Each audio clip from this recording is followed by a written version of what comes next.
Já pensou tu passa esse vídeo e esse assunto cair na tua prova?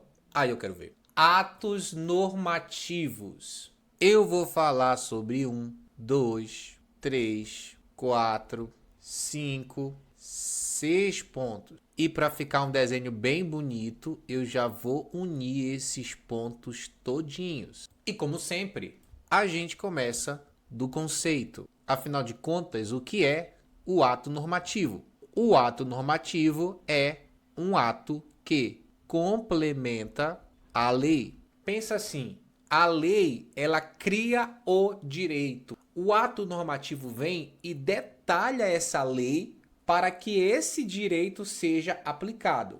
Por exemplo, na nossa Constituição Federal, muitas vezes está escrito lá, tal matéria vai ser regulada por lei complementar a ser editada, Ou seja, você tem a Constituição e aí a Constituição fala, olha, tem isso aqui, precisa de uma lei para tratar, ou seja, para detalhar. Com a lei acontece a mesma coisa. Às vezes precisa vir um outro instrumento normativo, como por exemplo um decreto regulamentar. Esse decreto regulamentar vai detalhar a lei. Para que detalhar a lei? A lei não é autossuficiente? Não. Algumas leis, elas vêm trazer regras gerais, mas, por exemplo, ela não coloca uma meta, ela não coloca um prazo, falta detalhes. Aí entra o ato normativo para poder fazer esse complemento. Ou seja, para detalhar a lei. O ato normativo, eles são comandos e tais comandos eles são gerais e abstratos. O que significa isso? Basicamente significa que são regras que vão regular situações que vão abarcar uma grande quantidade de pessoas, ou seja, geral. E abstrato significa que ele não trata de um assunto concreto.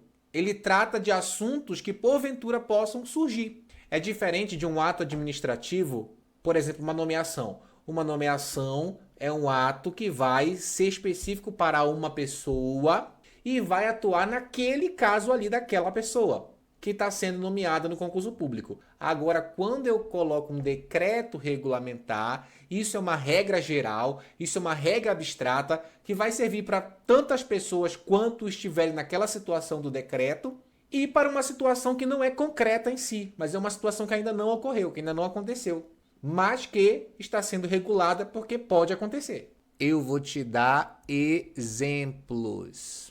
Eu tenho o decreto. O decreto regulamentar, ou tecnicamente chamado apenas de regulamento, ele é o principal ato do Poder Executivo.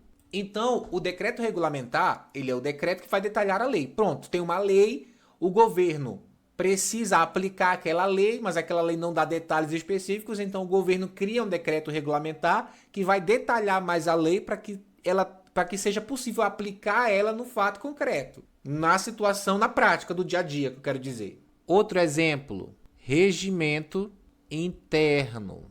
O regimento interno é como os órgãos colegiados se organizam. Então, a organização dos órgãos colegiados. Então, você que estuda para um órgão, como por exemplo a Câmara dos Deputados, o Senado Federal, você que estuda para um órgão, aquele órgão tem um regimento interno. Aquele regimento é que organiza o órgão, que diz como as coisas devem funcionar. Aquilo ali é um ato normativo.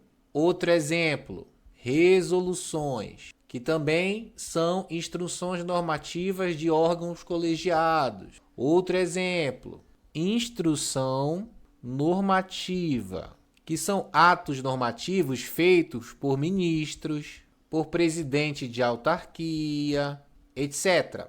Outro exemplo, deliberação. Deliberação também são decisões de órgãos colegiados. E por aí vai. Algumas vezes pode entrar também a circular aqui, né? A circular. Mas na maioria das vezes só circular não é ato normativo. Circular acaba sendo só um ato de comunicação.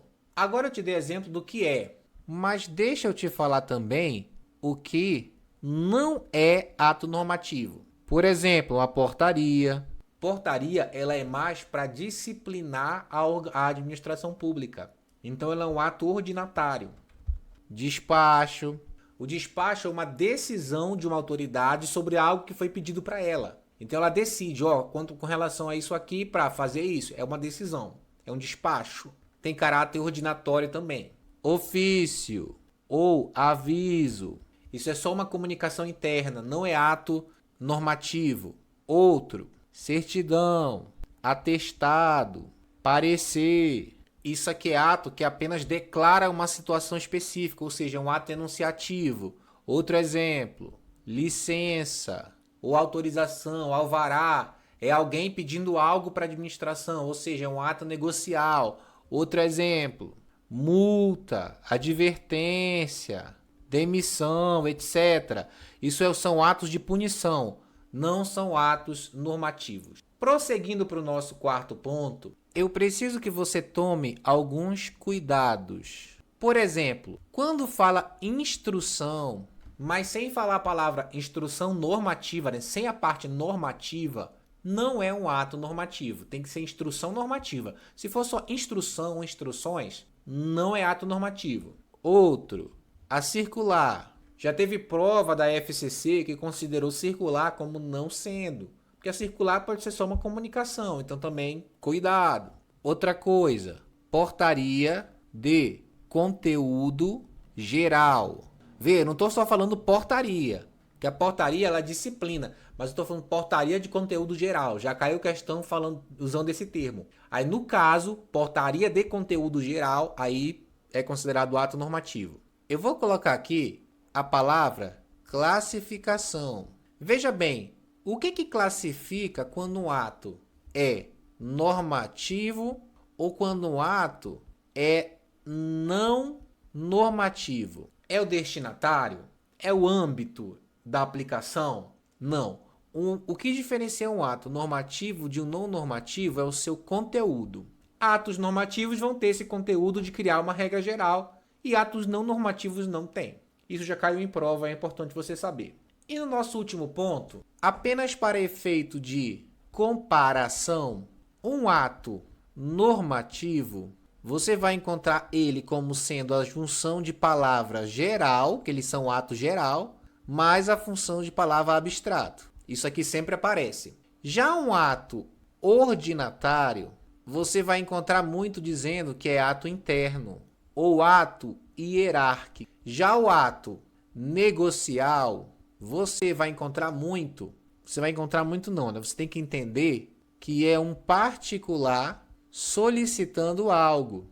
Ah, eu quero uma autorização, eu quero uma licença, eu quero um alvará. O particular solicita, é um ato negocial. Já o ato enunciativo é só uma declaração, está declarando algo.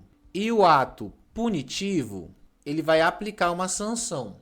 E assim ficou o nosso mapa mental. Se quiser entrar no nosso grupo de estudos, escaneie esse QR Code. Se você está no TikTok ou em qualquer rede vertical, você vai encontrar esse QR Code. Se você não está vendo, é porque você está vendo ele na horizontal. Aí, nesse caso, você vai encontrar o link do grupo na descrição, no comentário, em algum lugar aí abaixo desse vídeo. E agora a gente vai responder questão. Só que eu quero te lembrar que essas questões são apenas para quem está na área VIP.